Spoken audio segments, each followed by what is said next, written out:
Hello friends, love and other drugs ये 2010 की romantic movie आज मैं आपको एक्सप्लेन करने वाला हूँ। इस मूवी में हमारा मेन कैरेक्टर जेमी जो लव पर बिलीव नहीं करता, जब एक लड़की से वो मिलता है जिसका नाम होता है मैगी, उसके पैर में पड़ जाता है। मूवी की स्टोरी लाइन आपने बहुत बार सुनी होगी, पर इसका एजुकेशन बहुत ही अलग है। तो चलिए इस ब्यूटीफुल मूवी को एक्सप्लेन करना स्टार्ट करते हैं। मूवी स्टार्ट होती है और हमारा मेन कैरेक्टर जेमी हम देखते हैं। जेमी एक म्यूजिक स्टोर में काम करता है। अगर हम जेमी के कैरेक्टर के बारे में बात करें तो जेमी एक प्ले बॉय टाइप कैरेक्टर होता है। किसी भी लड़की से बहुत ही अच्छी तरीके से बात कर सकता है और उसके साथ सिर्फ इसे सोना ही होता है। इसके बात करने की टेक्निक ये इस सेलिंग में भी यूज करता है और बहुत सारी चीजें सेल कर देता है। ये जिस स्टोर में काम करता है तो उस स्टोर ओनर की एक गर्लफ्रेंड होती है जिससे बात करने लग जाता है। जेमी और ये एक दूसरे से बात करने लग जाते हैं और इन दोनों में इंस्टेंट अट्रैक्शन हो जाता है। ये डायरेक्टली स्टोर के पीछे जाकर एक दूसरे के साथ इंटीमेट हो जाते हैं। ये लड़की डर रही होती है क्योंकि उसका बॉयफ्रेंड यही है। तभी इसका मोबाइल ऑन हो जाता है और इसके बॉयफ्रेंड को कॉल लग जाता है। स्टोर ओनर यानी कि बॉयफ्रेंड ये सब सुनता है, बहुत ही गुस्सा हो जाता है, जेमी को मारता है और फिर उसे भगा देता है। जेमी को अब कुछ भी जॉब नहीं है। आज रात उसकी फैमिली डिनर होने वाला है। जेमी की फैमिली हम देखते हैं तो उसकी एक सिस्टर, उसका एक ब्रदर और उसके पेरेंट्स होते हैं। इसका छोटा भाई एक मिलीनियर है। उसका लक अच्छा था तो इसका आइडिया चल गया और एक मिलीनियर बन गया। इसकी सिस्टर भी डॉक्टर है, पर जेमी ने ही कुछ अच्छा अपनी लाइफ के साथ नहीं किया है। इनकी फैमिली एक टिपिकल डिसफंक्शनल फैमिली होती है जिनकी एक दूसरे से बनती नहीं। डिनर टेबल पर जब ये होते हैं तो जेमी को उसके जॉब के बारे में वो सब पूछते हैं। जेमी के ब्रदर को पता होता है कि जेमी का जॉब चला गया और उसका रीजन भी उसे पता होता है, तो इसकी वजह से वो हंसने लग जाता है। सब जेमी के लिए वरी करते हैं कि अब वो क्या करेगा। जेमी का ब्रदर कहता है कि वो ड्रग रिप्रेजेंटेटिव बन सकता है, यानी कि डॉक्टर को जाकर मेडिसिन के सैंपल देने वाले जो लोग होते हैं इन्हें मेडिकल रिप्रेजेंटेटिव्स कहते हैं। यही वो जेमी को बनने के लिए कह रहा होता है क्योंकि इस प्रोफेशन में बहुत सारे पैसे होते हैं। जेमी के ब्रदर का नाम होता है जॉश, तो जॉश अपने कनेक्शंस यूज कर जेमी को जॉब दिलवा देता है। एक फाइजर नाम की कंपनी में जेमी को इंटर्नशिप लग जाती है। यहाँ पर सेलिंग कैसे करनी है ये सब उसे सिखाया जाता है। जेमी इंटेलिजेंट होता है तो जल्दी जल्दी सब सीख जाता है। वह उसे सिखाने वाली उसकी बॉस होती है, इसके साथ भी वो इंटीमेट हो जाता है। जेमी जब उसके बॉस के साथ बेड पर होता है तो कुछ सोच रहा होता है। उसकी बॉस पूछती है कि तुम सोच क्या रहे हो। जेमी कहता है कि मैं पैसों के बारे में सोच रहा हूँ, यानी कि जेमी कोई भी रिलेशनशिप नहीं रखना चाहता। ये बहुत ही प्रैक्टिकल कैरेक्टर हम यहाँ देखते हैं। अब जेमी की इंटर्नशिप खत्म हो जाती है और उसके बॉस यानी कि ब्रूस के लिए काम करने वाला होता है। ये दोनों अलग अलग जगह जाकर डॉक्टर को सैंपल देने वाले होते हैं। उसका बॉस उसे गाड़ी में समझाता है कि तुम्हारा जो कोटा है यही सिर्फ इम्पोर्टेंट है, तुम्हें जल्द से जल्द तुम्हारा कोटा कंप्लीट करना है, यानी कि तुम्हें प्रमोशन मिल सके। उसके बॉस उसे बहुत सारे इंस्ट्रक्शन देता है। जेमी को डॉक्टर के पीछे हॉस्पिटल में जाना अलाउड नहीं है, तो जब डॉक्टर पार्किंग लॉट में ही होते हैं तभी उनके पीछे पीछे इसे भागना पड़ता है। एक सीन में हम देखते हैं कि जेमी और ब्रूस अपने ऑफिस में होते हैं। यहाँ पर बहुत ही ब्यूटीफुल लड़की उसे दिखती है। जेमी उस लड़की को एक अलग ही नाम से पुकारता है, इसका नाम उसे पता नहीं होता। तो उसका बॉस पूछता है कि तुमने ऐसा क्यों किया। जेमी कहता है कि अगर मैं उसे अलग नाम से पुकारूंगा तो मुझ में इंटरेस्टेड हो जाएगी। वो जब मुझसे बात करेगी तो मैं कहूंगा कि मेरी एक्स गर्लफ्रेंड का नाम वो था। मैं हर्ट हूँ, इसीलिए मुझसे वो अट्रैक्टेड हो सकती है। लड़कियों को पाने के लिए जेमी की अलग अलग ट्रिक्स होती है। इसका बॉस भी ये सुनकर इम्प्रेस्ड होता है। इसके बाद जेमी और ब्रूस एक डॉक्टर के पास आते हैं। ये डॉक्टर उन्हें मिलना बहुत ही इंपॉर्टेंट है। अगर इनकी कंपनी की गोली ये डॉक्टर लिखने लग गया तो सब डॉक्टर यही लिखेंगे। इन्हें बहुत सारा फायदा इससे हो सकता है और इनके कोटा भी जल्दी से खत्म हो सकते हैं, तो इसी वजह से इनके लिए बहुत ही इंपॉर्टेंट होता है। जब ये डॉक्टर का वेट करते हैं तो डॉक्टर इन्हें इग्नोर कर देते हैं। जेमी अपने बॉस से पूछता है कि इतना इंपॉर्टेंट क्यों है। उसका बॉस कहता है कि अगर हमने सही से कोटा कंप्लीट कर दिया तो हम शिकागो जाएंगे। एक्चुअल पैसे शिकागो में ही हमें मिलने वाले हैं। जेमी भी कॉम्पिटिटिव होता है तो इस काम के लिए वो लग जाता है। जेमी फिर रिसेप्शनिस्ट के पास जाता है। वो अपॉइंटमेंट की डेट पूछता है। ये 4 वीक बात होती है। जेमी कहता है कि तुम मुझे रेजिस्ट नहीं कर पाओगी। जब तक तुम हाँ नहीं कह देती तब तक मैं यही रुकूंगा। ये पूछती है कि तुम बोल क्या रहे हो। जेमी कहता है कि मुझे सैंपल छोड़कर जाने हैं, पर उस जगह छोड़ने हैं जहाँ पर डॉक्टर देख सके। जेमी औरतों के साथ अच्छे से बात कर सकता है और परसिस्टेंट होता है, तो रिसेप्शनिस्ट भी मान जाती है। इस हॉस्पिटल में और एक लड़की काम करती है जिसका नाम होता है सिंडी। सिंडी भी जेमी से इम्प्रेस्ड हो जाती है। जेमी जब अपने मेडिसिन रखने के लिए जाता है तो उसके कंपटीशन के सैंपल सब कुछ अपने बैग में रख देता है। बाहर जाकर ये डस्टबिन में फेंक आता है। जेमी अपने ऑफिस में उस लड़की से मिलता है जिसे वो अलग नाम से पुकारता था। ये लड़की उसे कहती है ये ट्रिक मुझ पर नहीं चलने वाली। ये बहुत ही इंटेलिजेंट होती है। ये कहती है कि मैं किसी भी सेल्समैन को डेट नहीं करने वाली, मैं इस प्रोफेशन में हूँ क्योंकि मुझे डॉक्टर को डेट करना है। जेमी भी इससे इम्प्रेस्ड होता है। जेमी और उसका बॉस जहाँ पर डॉक्टर जिस बार पे आते हैं उसी बार में पहुंच जाते हैं। यहाँ पर और एक कैरेक्टर हमें दिखता है जिसका नाम होता है ड्रे। जेमी का बॉस जेमी को कहता है कि जो ड्रे है ये हमारी कंपटीशन है, ये हमारी कंट्री में टॉप 10 सेल्समैन में से एक है। ड्रे ने हर डॉक्टर को कन्विंस कर लिया होता है कि उसकी ही कंपनी का ड्रग उन्हें देना है। जेमी के बॉस का कोटा सिर्फ ड्रे की वजह से ही नहीं हो रहा। जेमी फिर नेक्स्ट दिन डायरेक्टली डॉक्टर के पास जाता है, उसे $1000 दे देता है। डॉक्टर पूछते हैं क्या तुम मुझे ब्राइब करना चाहते हो। जेमी कहता है कि मेरी कंपनी सिर्फ एक्सपेरिमेंट कर रही है, इसी वजह से हम सब डॉक्टर्स को $1000 दे रहे हैं। डॉक्टर लीगली कुछ ट्रबल में ना आए इसीलिए कुछ भी स्टोरी बना देता है। डॉक्टर भी बहुत ही लालची होता है और अब जेमी की बात सुनने के लिए वो रेडी हो जाता है। जेमी भी एज ए इंटर्न डॉक्टर के पीछे पीछे भागता है। अब डॉक्टर जिस पेशेंट को देखने के लिए जाते हैं उसका नाम होता है मैगी। मैगी को पार्किंसंस होता है। पार्किंसंस यानी कि नर्व्स का एक डिसीज होता है जिसमें नर्व्स काम नहीं करते और उसके बाद मूवमेंट भी करना बहुत ही मुश्किल हो सकता है। मैगी यंग है और यंग लोगों में नहीं होता, पर फिर भी उसको एक डिसीज है। जेम्स जब मैगी को देखता है तो इंस्टेंटली उसे वो पसंद आ जाती है। मैगी को और एक प्रॉब्लम होती है, उसे लगता है कि उसके ब्रेस्ट पर कुछ प्रॉब्लम है तो डॉक्टर को दिखाती है। डॉक्टर कहते हैं कि स्पाइडर बाइट है। जेमी ये सब देखकर मजे ले रहा होता है। जब एक कंसल्टेशन खत्म हो जाता है और जेमी बाहर आता है तो मैगी उसके पास आती है और उसे बैग मारती है। मैगी कहती है कि तुम सेल्स रिप्रेजेंटेटिव हो, तुम क्यों वहां थे। उसे वो सॉरी कहने के लिए कहती है। मैगी उसकी बीमारी की वजह से बहुत सारे डॉक्टर्स को मिलती है और जनरली डॉक्टर रूड होते हैं तो इन पर वो चिढ़ गई होती है। इस बार मेडिकल कम्युनिटी से कोई तो उसे सॉरी बोले ये उसकी एक्सपेक्टेशन होती है और जेमी भी सॉरी बोल देता है। जेमी फिर उसका नाम पूछता है। मैगी कहती है strong eye contact, body language, इससे तुम अच्छे सेल्समैन हो ही। उस पर अभी भी चिड़ी हुई होती है और वहां से चली जाती है। जाते जाते जेमी का एक फोटो भी लेकर जाती है। जेमी को मैगी के बारे में कुछ भी पता नहीं है। हॉस्पिटल में काम करने वाली सिंडी ये जेमी से अट्रैक्टेड है तो जेमी उसे कॉल करता है। उसे कुछ बहाना बना देता है और नंबर वो ले लेता है। जेमी जब घर पर आता है तो उसका ब्रदर वहां आया हुआ होता है। उसकी गर्लफ्रेंड ने उसे बाहर निकाल दिया है। इसका ब्रदर एक पॉर्न एडिक्ट बन चुका है तो इसी वजह से उसकी गर्लफ्रेंड ने उसे बाहर निकाल दिया। इसे इमोशनल सपोर्ट की जरूरत है तो जेमी के पास ही अब रहने वाला है। मैगी पूछती है कि तुम्हें ये नंबर कैसे मिला, पर वो फिगर आउट कर लेती है कि रिसेप्शनिस्ट से उसे नंबर मिल गया होगा। जेमी उसे बोलता है कि प्लीज मेरे साथ एक कॉफी पर चलो।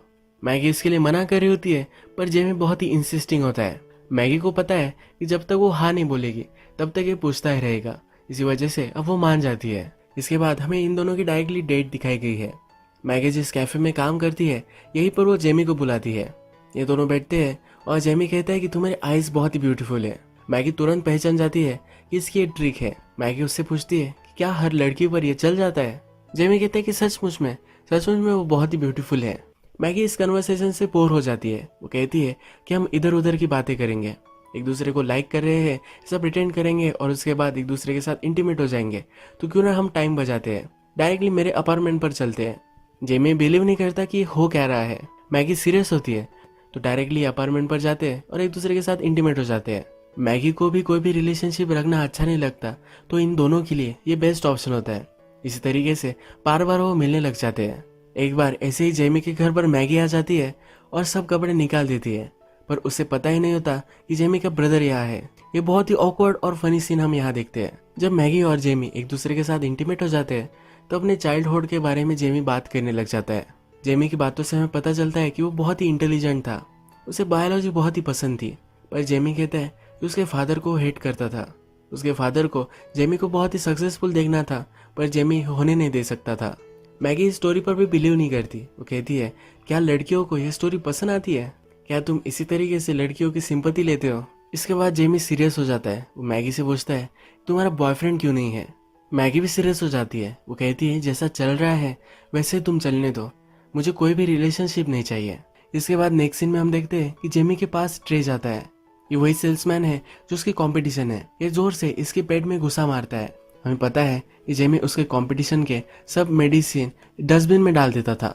ये बात ट्रे को पता चली है और ट्रे उसे बहुत मारता है। ट्रे को मैगी और जेमी के बारे में पता है तो उसे वो सलाह देकर जाता है कि मैगी से तुम दूर भागो, वो सही लड़की नहीं है। जो मेडिसिन जेमी डस्टबिन में फेंकता था वो एंटी डिप्रेसेंट थी। ये मेडिसिन एक भिखारी लेने लग गया था और इसके बाद अब वो जॉब इंटरव्यू पे जाने वाला है। इसके बाद हमें दिखता है कि जेमी मैगी के लिए फूड लेकर आता है। मैगी सरप्राइज होती है। ये दोनों खाना वगैरह खाते हैं और जेमी उससे बात कर रहा होता है। मैगी उससे पूछती है तुम ये सब क्यों कर रहे हो, मैंने तुम्हें बताया है कि हमें कोई भी रिलेशनशिप नहीं चाहिए।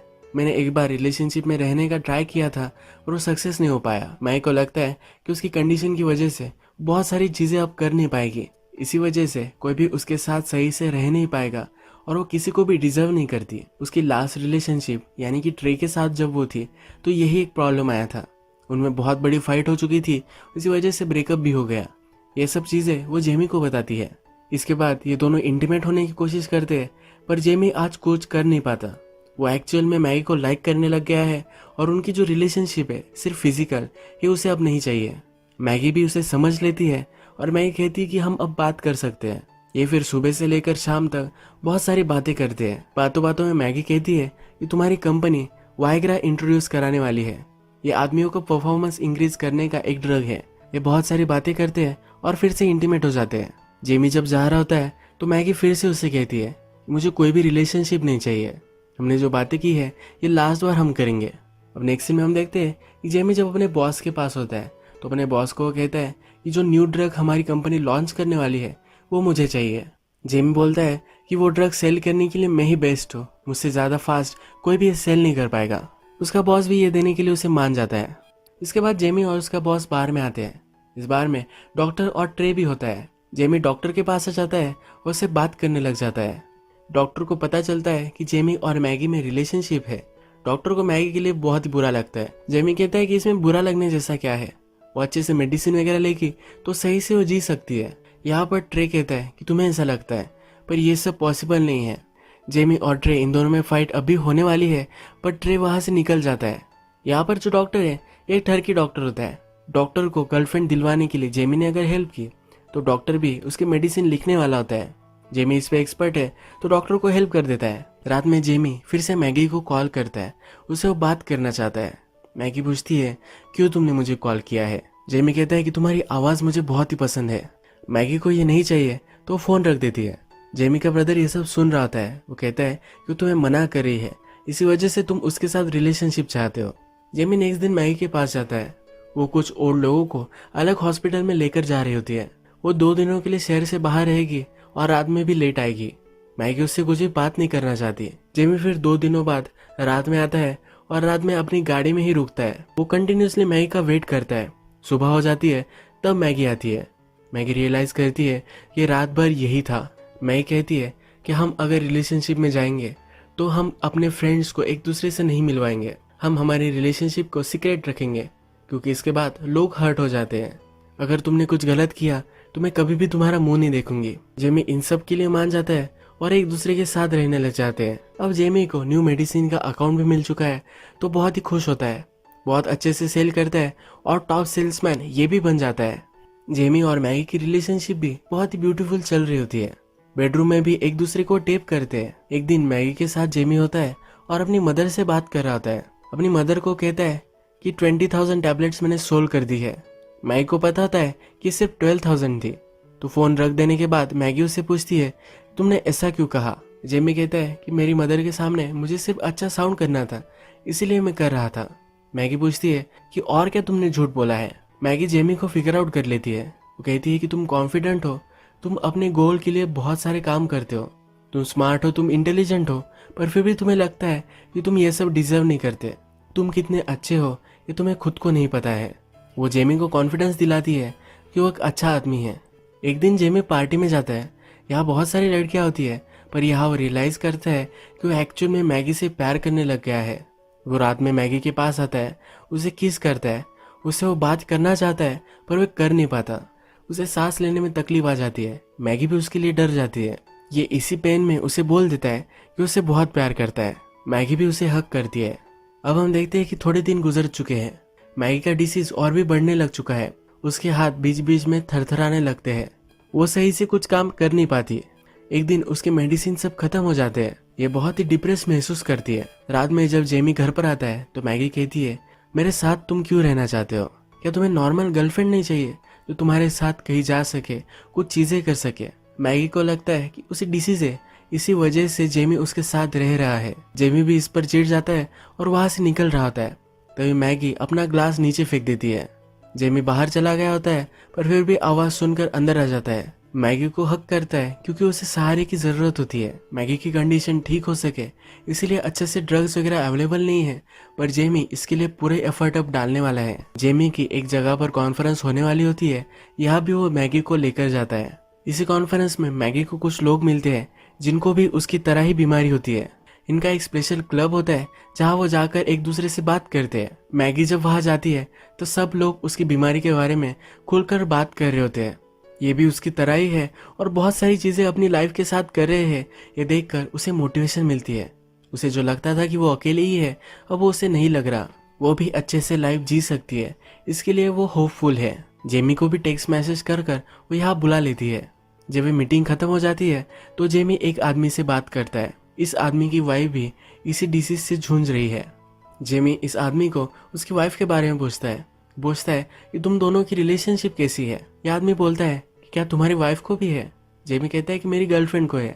यह आदमी जेमी को सलाह देता है कि इस रिलेशनशिप को तुम एंड कर दो। यह बीमारी बहुत ही घटिया है। तुम किसी भी लड़की से प्यार करते हो तो उसकी कुछ क्वालिटीज के लिए करते हो, पर यह सब क्वालिटी उस लड़की से ये छीन लेती है। यह आदमी कहता है कि मैं मेरी वाइफ से प्यार करता हूँ, पर फिर से दोबारा मैं ये सब नहीं करना चाहूंगा। जेमी ये सब सुनकर डर जाता है। अब ये ठान लेता है कि कुछ भी करेगा पर मैगी को क्यूर करके रहेगा। मैगी के लिए वो रिसर्च करता है, अलग अलग हॉस्पिटल्स देखता है, बहुत सारी टेस्ट मैगी और वो जाकर करवा कर आते हैं। जेमी अपने जॉब में बहुत ही आगे चला गया था, पर वो अपने जॉब में भी अब जरा पीछे आ रहा है। मैगी भी अलग अलग हॉस्पिटल में जाने से अब चिढ़ जाती है। वो अब जेमी से बात करती है। वो कहती है कि ये सब तुम क्यों कर रहे हो, मेरी बीमारी के साथ भी मैं रह सकती हूँ, इतना बड़ा ये इशू नहीं है।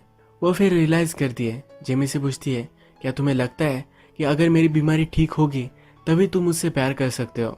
जेमी कुछ भी बोलता नहीं, ये समझ जाती है कि यही रीजन था। जेमी से अब वो ब्रेकअप कर लेती है। जेमी फिर से अपने करियर में ट्रैक में आ जाता है।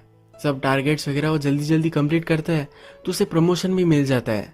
अब वो नई जगह प्रमोशन के लिए जाने वाला है। इसके बाद जेमी अपने बॉस के साथ एक रेस्टोरेंट में सेलिब्रेट करने के लिए आता है। यहाँ पर उसे फिर से मैगी मिलती है। मैगी एक दूसरे आदमी के साथ होती है। जेमी उससे बात करना चाहता है पर मैगी वहां से निकल जाती है।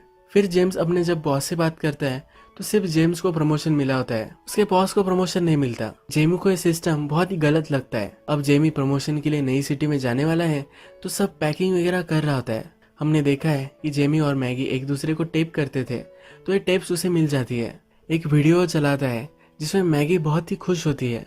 जेमी जब पूछता है तो ये कहती है कि ये जो मोमेंट है ये मेरे लिए बहुत ही ब्यूटीफुल है। ऐसा एक मोमेंट हो या हजार, पर अभी जो चल रहा है यही मेरे लिए बहुत ही इम्पोर्टेंट है। जेमी अब रियलाइज करता है कुछ भी चीजें मैटर नहीं करती। मैगी के साथ जो भी पल वो गुजार सके वो उसे गुजारने हैं।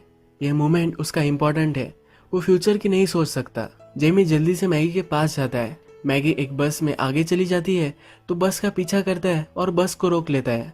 मैगी पूछती है क्या ये सब कर कर तुम मुझे इम्प्रेस करना चाहते हो। जेमी कहता है कि प्लीज मेरी बात सुन लो। जेमी कहता है कि मैं एक घटिया आदमी हूँ, मैंने मेरी पूरी लाइफ में किसी भी केयर नहीं की है। जब तुम मेरी लाइफ में आई तो तुमने मुझे सब कुछ चीजें सिखाई है।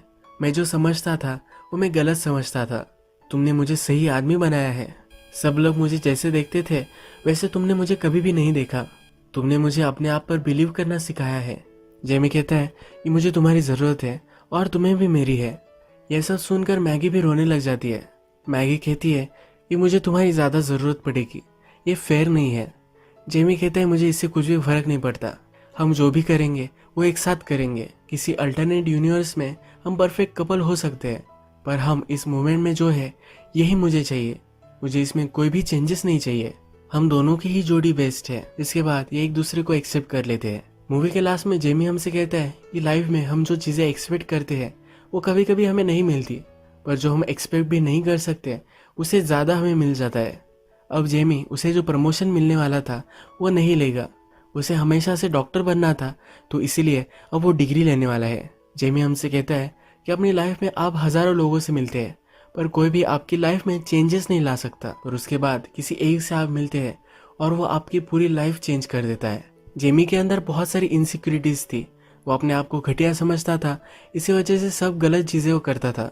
पर मैगी से जब वो मिला तो मैगी ने वो सचमुच में अच्छा आदमी है ये उसे रियलाइज कर दिया। इसके बाद इसकी लाइफ सही हो गई और मैगी के साथ उसे जो प्रॉब्लम्स थे उसे भी उसने सॉल्व कर दिया और इसके बाद एक दूसरे को इन्होंने एक्सेप्ट कर लिया और हैप्पी एंडिंग इस मूवी की हो जाती है। अगर आपको ये वीडियो अच्छा लगा तो प्लीज़ इस वीडियो को लाइक कर दीजिएगा। मैं बहुत सारी इस तरह की मूवीज़ लेकर आता रहता हूँ, तो प्लीज़ चैनल को सब्सक्राइब कर दीजिए और बेल नोटिफिकेशन आइकॉन दबाना भी मत भूलिए। हम फिर से मिलेंगे और एक नई मूवी के साथ। तब तक के लिए थैंक यू और आप अपने आप का ख्याल रखिए।